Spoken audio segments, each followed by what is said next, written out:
প্রাকৃতিক নৈসর্গে ঘেরা পাহাড় আর হ্রদের জেলা রাঙামাটি এখন পুরোপুরি প্রস্তুত পর্যটক বরণে। প্রতি বছর ঈদুল আজহার ছুটিতে যান্ত্রিক শহরে ক্লান্তি দূর করতে ভ্রমণ পিপাসুরা ছুটে যান প্রকৃতির এই লীলাভূমিতে।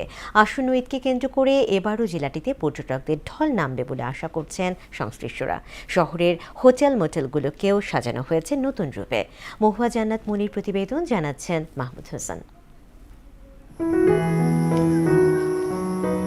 ইট পাথরের যান্ত্রিক জীবনের একঘেয়েমি দূর করতে মন বারবার ছুটে যেতে চায় প্রকৃতির সান্নিধ্যে। পাহাড় আর হ্রদ ঘেরা রাঙামাটিতে প্রকৃতির টানে প্রতিদিনই পর্যটকের আগমন ঘটলেও ঈদের ছুটিতে এই সংখ্যা বেড়ে যায় বহুগুণ।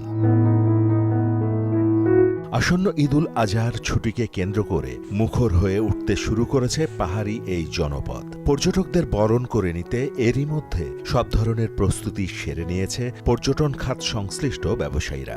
হ্রদ ভ্রমণের জন্য সংস্কার করে প্রস্তুত করা হয়েছে ট্যুরিস্ট বোটগুলো। ঝুলন্ত সেতু, শুভলং ঝর্ণা, পলওয়েল পার্ক কিংবা আসাম বস্তি সড়ক সবখানেই এখন উৎসবের আমেজ।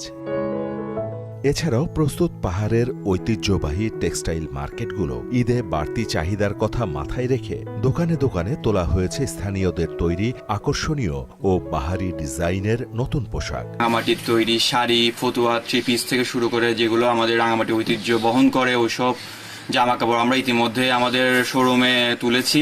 সবকিছু আমরা রেডি আছে। আমরা আশা করি এবার খুব ভালো দর্শনার্থী আসবে। পর্যটকদের সার্বিক নিরাপত্তা নিশ্চিতে মাঠে তৎপর রয়েছে ট্যুরিস্ট পুলিশ। নিরাপত্তায় সহিত যেন রাঙামাটি ব্যবহার করতে পারে সেই পর্যাপ্ত লাইফ জ্যাকেট নিরাপত্তার সহিত আমরা ওই যে টুরিস্টদের সেবা দিতে হয়তো প্রস্তুত আছে। এই পবিত্র ঈদুল আজহার দীর্ঘ ছুটিতে আমাদের কটেজ এবং আবাসিক আমার বিভিন্ন সুবিধা দিয়ে আমরা প্রস্তুত রাখছি। রেকর্ড সংখ্যক পর্যটক রাঙামাটিতে আসবে। সব জল্পনা কল্পনা আর প্রস্তুতি শেষে পাহাড় হ্রদের এই মিতালি এখন কেবল পর্যটকদের পদচারণায় মুখরিত হওয়ার অপেক্ষায়। মাহমুদ হোসেন, মোহনা সংবাদ।